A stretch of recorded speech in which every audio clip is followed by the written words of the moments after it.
भक्त करो गीता का 38 अध्याय का अगला शेष भाग हिंदी में आपको गीता के बारे में बताऊंगा। आप उसको ध्यान सुनें और भक्त करो इस चैनल को लाइक करें, सब्सक्राइब जरूर करें। कृष्ण भगवान आपका परिवार का कल्याण करेंगे। सुनिए।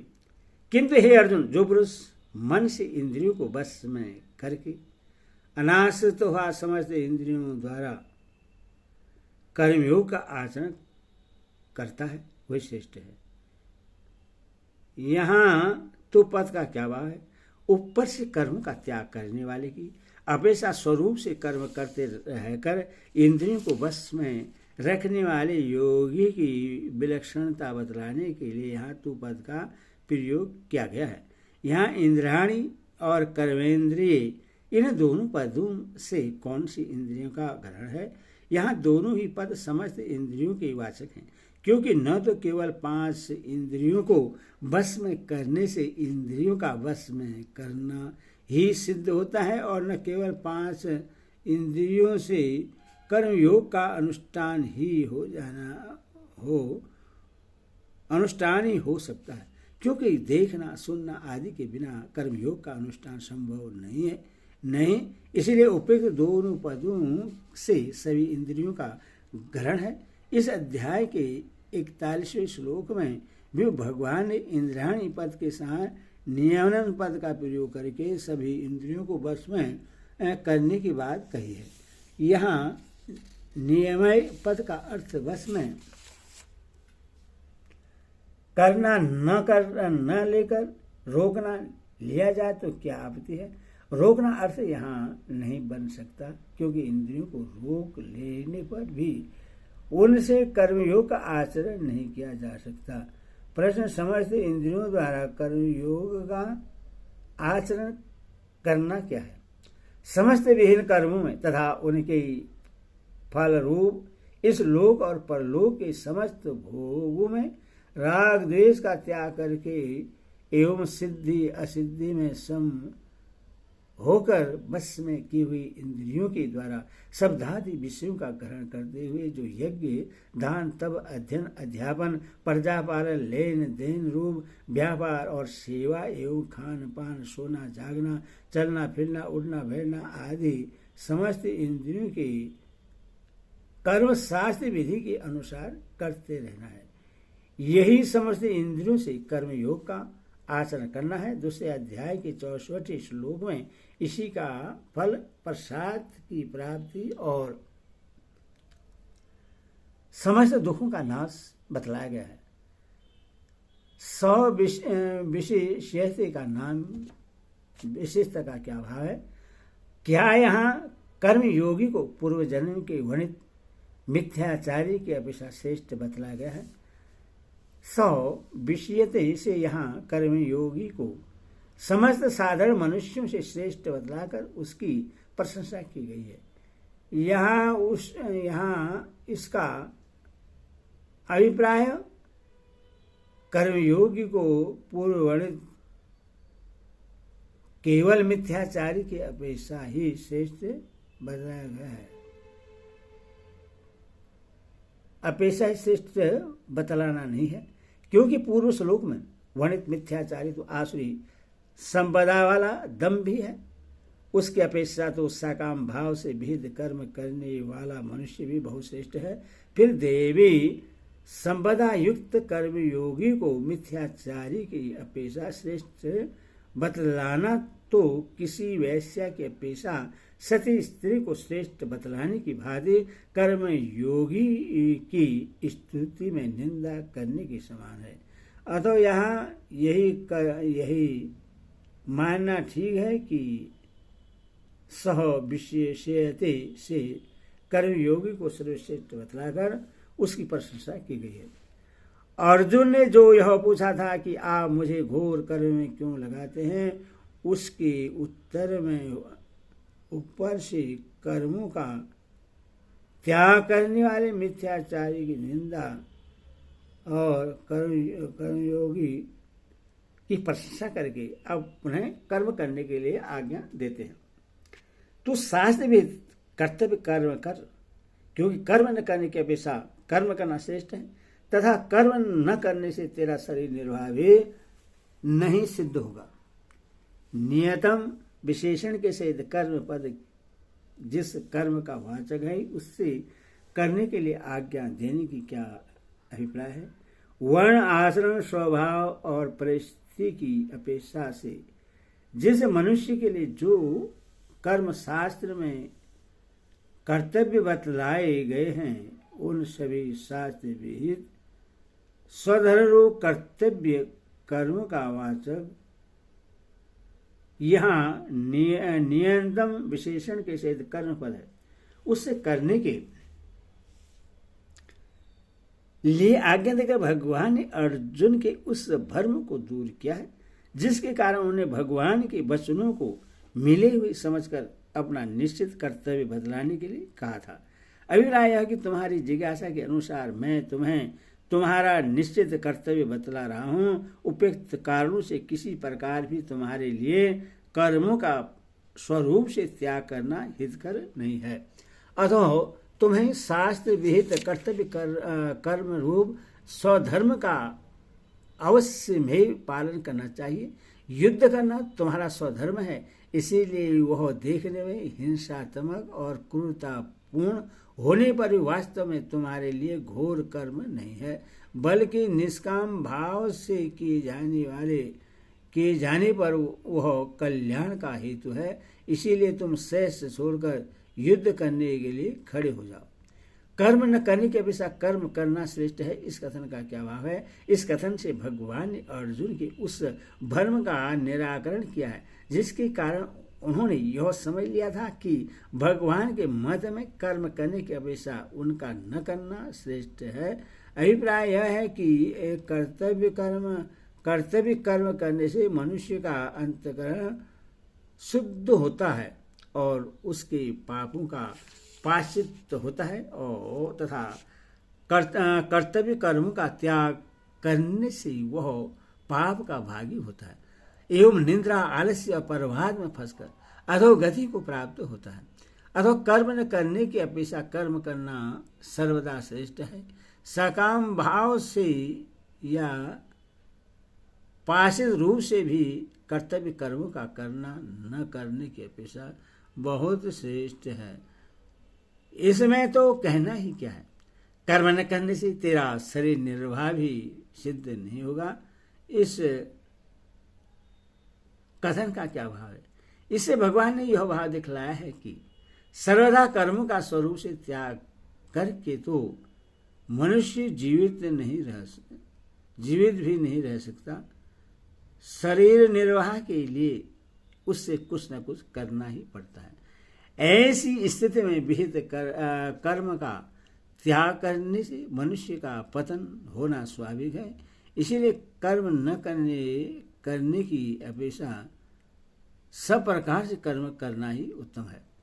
यहाँ यह जिज्ञासा होती है कि शास्त्र विहित यज्ञ दान और तप आदि शुभ कर्म भी तो बंधन के हेतु माने गए हैं, फिर कर्म न करने की अपेक्षा कर्म करना श्रेष्ठ है। श्रेष्ठ कैसे, इसमें कहते हैं यज्ञ के निमित्त किए जाने वाले कर्मों से अतिरिक्त दूसरे कर्मों में लगा हुआ ही यह मनुष्य समुदाय कर्मों से बचता है। इसीलिए हे अर्जुन, तो आसक्ति से रहित होकर उस यज्ञ के निमित्त ही भली भांति कर्तव्य कर्म कर। यज्ञ के निमित्त किए जाने वाले कर्मों से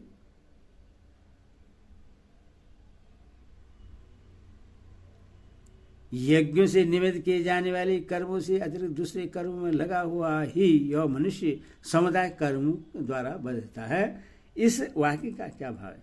इस वाक्य से भगवान ने यह भाव दिखलाया है कि जो कर्म मनुष्य के कर्तव्य रूप यज्ञ की परंपरा सुरक्षित रखने के लिए ही अनासक्त भाव से किए जाते हैं, किसी फल की कामना से नहीं किए जाते, वे शास्त्र विहित कर्म बंधन कारक नहीं होते, बल्कि उन कर्मों से मनुष्य का अंतःकरण शुद्ध हो जाता है और वह परमात्मा को प्राप्त हो जाता है। किंतु ऐसे लोग वकार कर्मों के अतिरिक्त जितने भी पुण्य पाप रूप कर्म हैं वे सब पूर्व जन्म के हेतु होने से बांधने वाले हैं।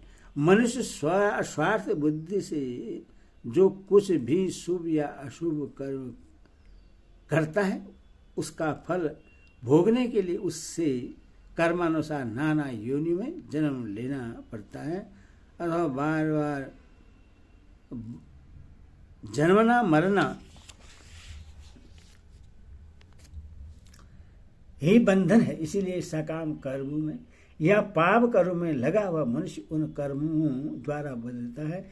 अतएव मनुष्य को कर्म बंधन से मुक्त होने के लिए निष्काम भाव से केवल कर्तव्य पालन की बुद्धि से ही शास्त्र विहित कर्म करना चाहिए। अयम लोग का क्या अभिप्राय है? मनुष्य का ही कर्म करने में अधिकार है तथा मनुष्य योनि में किए हुए कर्मों का फल भोगने के लिए ही दूसरी योनियां मिलती हैं। उनमें पुण्य पाप रूप नए ये कर्म नहीं बनते। इस कारण अन्य योनि में किए हुए कर्म बांधने वाले नहीं होते। केवल मनुष्य योनि में किए हुए ही कर्म बंधन के हेतु होते हैं। यह भाव दिखलाने के लिए यहाँ अयम लोग पद का प्रयोग किया गया है। तू आसक्ति से रहित होकर यज्ञ के निमित्त भली भांति कर्तव्य कर्म कर। इस कथन का क्या भाव है? इससे भगवान ने यह बात दिखलाया है कि अनासक्त भाव से यज्ञ के निमित्त किए जाने वाले कर्म मनुष्य को बांधने वाले नहीं होते, बल्कि ऐसे कर्म करने वाले मनुष्य के पूर्व संचित समस्त पाप पुण्य में भी विलीन हो जाते हैं। इसीलिए तुम ममता और आसक्ति का सर्वदा त्याग करके केवल शास्त्र विहित कर्तव्य कर्मों की परंपरा सुरक्षित रखने के उद्देश्य से निष्काम भाव समस्त कर्मों का उत्साहपूर्वक भली भांति आचरण करो। उपयुक्त वाक्य से मुक्त संघ विशेषण के प्रयोग का क्या भाव है? मुक्त संघ विशेषण से कर्मों में और उनके फल में ममता और आसक्ति का त्याग करके कर्म करने के लिए कहा गया है। अभिप्राय यह कि कर्म फल का त्याग करने के साथ साथ कर्म में और उनके फल में ममता और आसक्ति का भी त्याग करना चाहिए।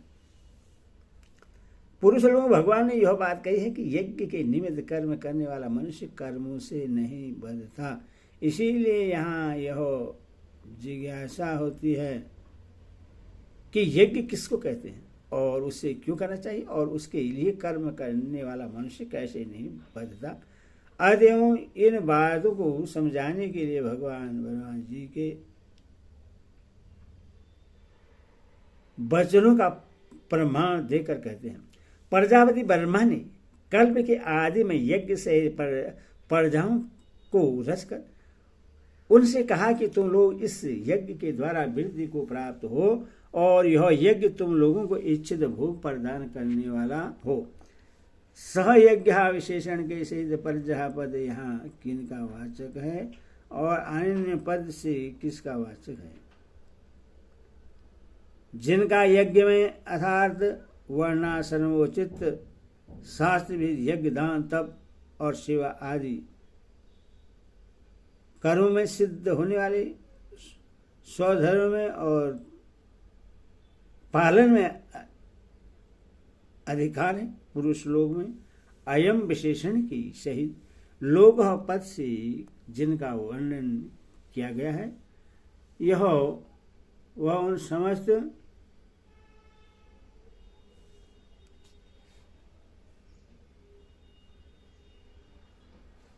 सहसा लोक पद से जिनका वर्णन किया गया है उन समस्त मनुष्यों का वाचक यहाँ सहयज्ञ विशेषण के सहित प्रजा पद है और उनके लिए वर्ण आश्रम स्वभाव और परिस्थिति के भेद से भिन्न भिन्न यज्ञ दान तप प्राणायाम इंद्रिय संयम अध्ययन अध्यापन प्रजापालन युद्ध कृषि वाणिज्य और सेवा आदि कर्तव्य कर्म में सिद्धि होने वाला जो स्वधर्म रूप यज्ञ है उसका वाचक यहाँ अनेन पद है।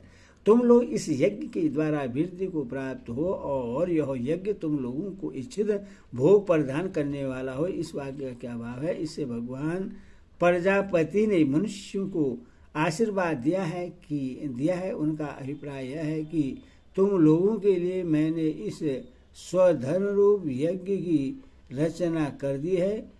इसका सांगोपांग पालन करने से तुम्हारी उन्नति होती रहेगी, तुम्हारा पतन नहीं होगा और तुम लोग वर्तमान स्थिति से ऊपर उठ जाओगे और यह यज्ञ इस लोक में भी तुम्हारी समस्त आवश्यकताओं की पूर्ति करता रहेगा।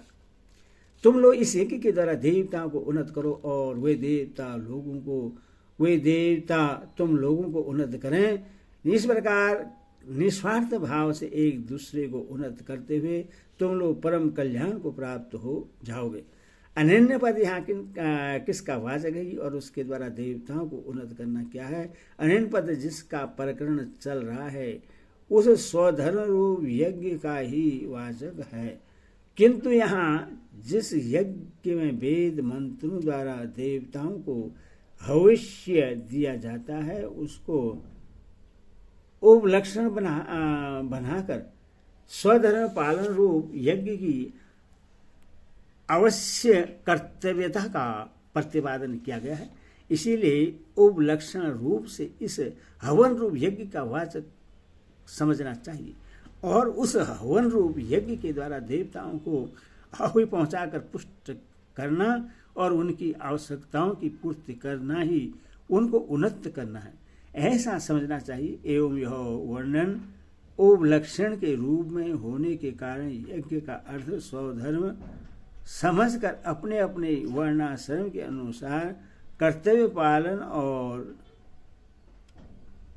पालन के द्वारा प्रत्येक ऋषि पितर भूत प्रेत मनुष्य पशु पक्षी आदि सभी प्राणियों को सुख पहुंचाना, उनकी उन्नति करना भी इसी के अंतर्गत समझना चाहिए। वे देवता लोग तुम लोगों की उन्नति करें। इस कथन का क्या भाव है? इस कथन से यह भाव दिखलाया है कि जिस प्रकार यज्ञ के द्वारा देवताओं को पुष्ट करना तुम्हारा कर्तव्य है, उसी प्रकार तुम लोगों की आवश्यकताओं को पूर्ण करके तुम लोगों को उन्नत करना देवताओं का भी कर्तव्य है। इसीलिए उनको भी मेरा यही उपदेश है कि वे अपने कर्तव्य का पालन करते रहें। निस्वार्थ भाव से एक दूसरे की उन्नति करते हुए तुम लोग परम कल्याण को प्राप्त हो जाओगे। इस कथन का क्या भाव है? इस कथन से ब्रह्मा जी ने यह भाव दिखलाया है कि इस प्रकार अपने अपने स्वार्थ का त्याग करके एक दूसरे को उन्नत बनाने के लिए अपने कर्तव्य का पालन करने से तुम लोग इस सांसारिक उन्नति के साथ साथ परम कल्याण रूप मोक्ष को भी प्राप्त हो जाओगे। अभिप्राय यह है कि यहाँ देवताओं के लिए जो ब्रह्मा जी का यह आदेश है कि मनुष्य यदि तुम